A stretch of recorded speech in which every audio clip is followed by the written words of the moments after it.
Salam alaikum wa rahmatullah. Donc c'était la journée de jeudi. J'étais chez moi avec mon mari et mon bébé qui a 3 mois.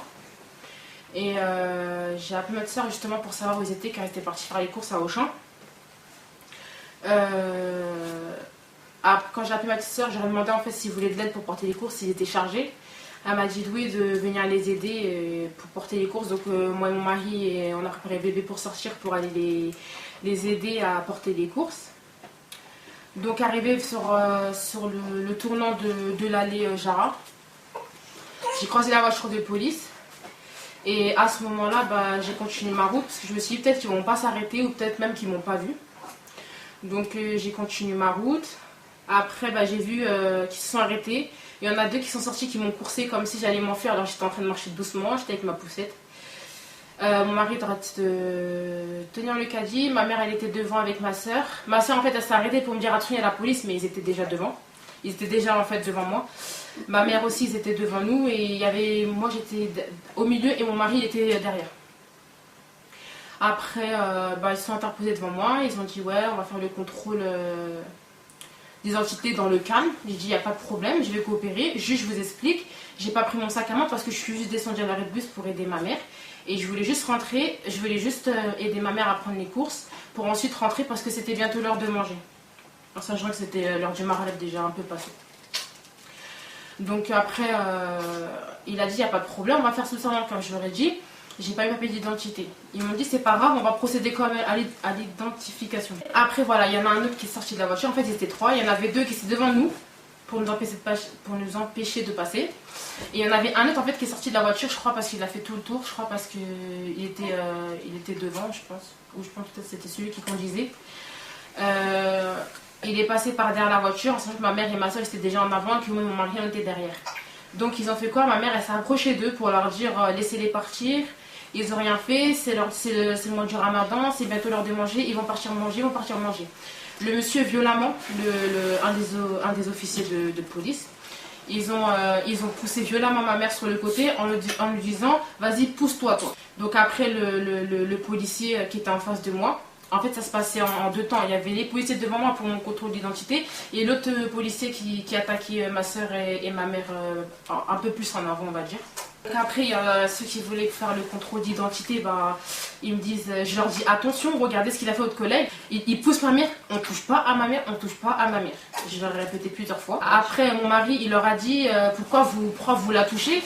Elle a rien à faire dans l'histoire, elle a rien à faire dans le contrôle, pourquoi vous la touchez? Mais mon mari, il a pas vu en fait, il a dit ça parce que moi j'ai vu et j'ai dit aux policiers de regarder ce qui se passait derrière. Mais quand ils ont regardé, ils poussaient plus ma mère en fait, mais ils parlaient mal à ma soeur en fait. Donc voilà, et sur un ton très menaçant à ma soeur. Avec son visage, limite, on aurait dit le visage était collé au visage de ma soeur. Après, l'officier de police, celui qui s'en est pris à ma mère et à ma soeur, il vient entre les 2 policiers qui étaient devant moi et mon mari, en faisant des grands gestes devant mon visage. Je sais pas ce qu'il a dit, franchement, c'est passé en 2-3 mouvements, j'ai pas compris la situation, ce problème-là. Donc après, il a fait 2-3 mouvements devant mon visage, des grands gestes. Et je sais pas ce qu'il a dit. Et c'est à ce moment-là où voilà, ça a un peu dégénéré. Donc après, il m'a pris par la tête. Et il m'a pris comme ça en fait par la tête. Il m'a mis ma tête en arrière. Il m'a pris comme ça. Il était en train de me pousser. J'allais tomber. Mais subhanallah, je me suis retenue de ne pas tomber parce qu'il y avait plein de poteaux sur le trottoir en fait, des poteaux noirs. Donc je me suis retenue avec une des barres. Et après, il m'a fait descendre du trottoir pour aller sur la route, pour aller justement me poser comme ça sur le capot de la voiture de police. Et j'allais procéder à l'identification. J'étais sur le point de lever mon niqab. Je le tenais comme ça justement pour le lever, comme d'habitude que j'ai l'habitude de le lever. Et c'est à ce moment-là, justement, je me suis dit je ne le lève pas parce qu'ils se sont pris à ma mère. Et moi, je voulais régler d'abord l'histoire de ma mère. Et voilà. C'est pas la première fois que je me fais arrêter. Et je l'ai toujours relevé, j'ai toujours fait l'identification et voilà, et même si je le porte, je sais très bien que je suis hors la loi française, donc je vais payer les amendes. Arrivé moi mon mari, une fois que j'étais sur le capot, je me retourne, je le vois par terre, j'ai pas compris ce qui s'est passé, j'ai rien vu de ce qui s'est passé, je le vois par terre, menotté, tout rouge, limite, on dirait ils ont frotté sa tête par terre comme si c'était un sac poubelle. Un des policiers il nous crie dessus comme si on était des moins que rien, comme si on était des chiens. Après, moi, il me dit, toi, tu vas dans la voiture. Au début, avant de me mettre dans la voiture, il prend par la fenêtre sur le siège de la voiture arrière. Je crois le talkie-walkie justement pour appeler du renfort. Et moi, à ce moment-là, je pleurais et avec le voile de mon visage, bah, je voyais pas très bien ce qu'il prenait. Et j'avais peur justement qu'il prenne un taser pour me taser parce que je savais pas franchement sur qui je tombais. J'avais peur qu'il fasse un truc de fou sur moi et voilà. Après ça, ils m'ont dit toi tu montes dans la voiture et ils m'ont mis du côté derrière le passager. Donc voilà, j'attendais. Après j'ai vu mon mari, il rentrait aussi dans la voiture. Celui qui conduisait c'était celui qui a poussé ma mère.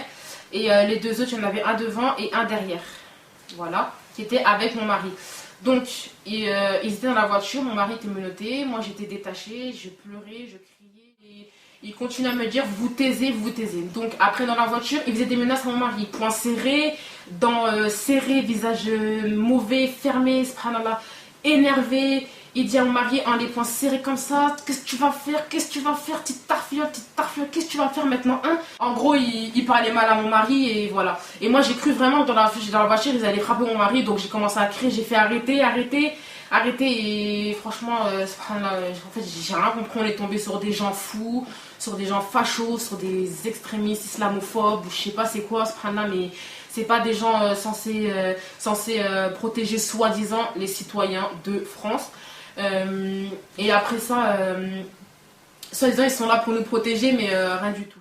Arrivé au commissariat, donc j'arrive au commissariat, il y en a un qui donne un gros coup de poing dans un casier.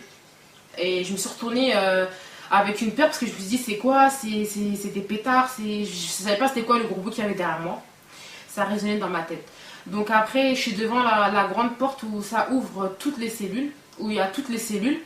Quand un des policiers il me dit vas-y bouge-toi fantôme. Donc je me suis bougée, j'ai pas parlé, j'ai pris sur moi, alhamdoulilah. Et voilà, mon mari me regarde en disant t'inquiète pas quoi, en gros t'inquiète.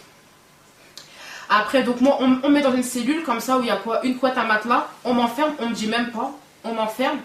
Et après, je vois mon mari à travers les petits stores en train de lui enlever sa chichia, en train de. Voilà quoi. En fait, le truc qui s'est passé, c'est moi j'étais dans la cellule et mon mari il est parti dans une autre cellule. Donc voilà, après ils sont venus me demander si je voulais un avocat, j'ai dit non. Si je voulais un médecin, j'ai dit non. Si j'avais d'autres choses à dire, j'ai dit non. Voilà, donc je pense après ils ont posé les mêmes questions à mon mari.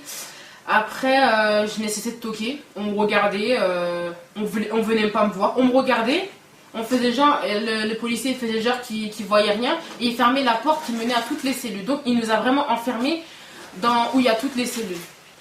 Après, il y a d'autres policiers qui sont venus. Et il y a l'officier de nuit qui est venu, c'était une femme. Elle m'a, on va dire, entre guillemets, écouté, même si elle a un peu mal parlé. Elle m'a écouté, je lui ai dit comme quoi je devais allaiter mon bébé qui avait 3 mois. Et alhamdoulilah, 10 minutes après, elle revient, elle me dit oui, on va vous faire sortir, mais à condition que le lendemain vous venez à 10h à l'audition. Parce que si vous ne venez pas, on va venir vous chercher, on vous remet en garde à vue. Donc voilà, donc moi il n'y a pas de problème, je vais dire à la dame je vais venir. Si c'est pour défendre ma cause, je vais venir, il n'y a pas de problème. Et voilà, donc je suis rentrée chez moi. Et au moment où je suis rentrée chez moi, je me fais suivre par la BAC. Donc moi je suis là en pleurs dehors. J'ai pas d'heure, j'ai pas de portable, j'ai rien sur moi, j'ai que la convocation pour le lendemain. J'essaie de voir un monsieur, je lui demande l'heure, il me dit qu'il est cette heure-là, je me rappelle même plus. Le bus il était trop tard pour prendre. Il était trop tard, je savais pas comment j'allais faire, donc j'ai préféré marcher à pied. Je voulais aller chez une soeur directement qui habite près de la mosquée, mais je me suis dit non, peut-être qu'elle est partie Tarawih.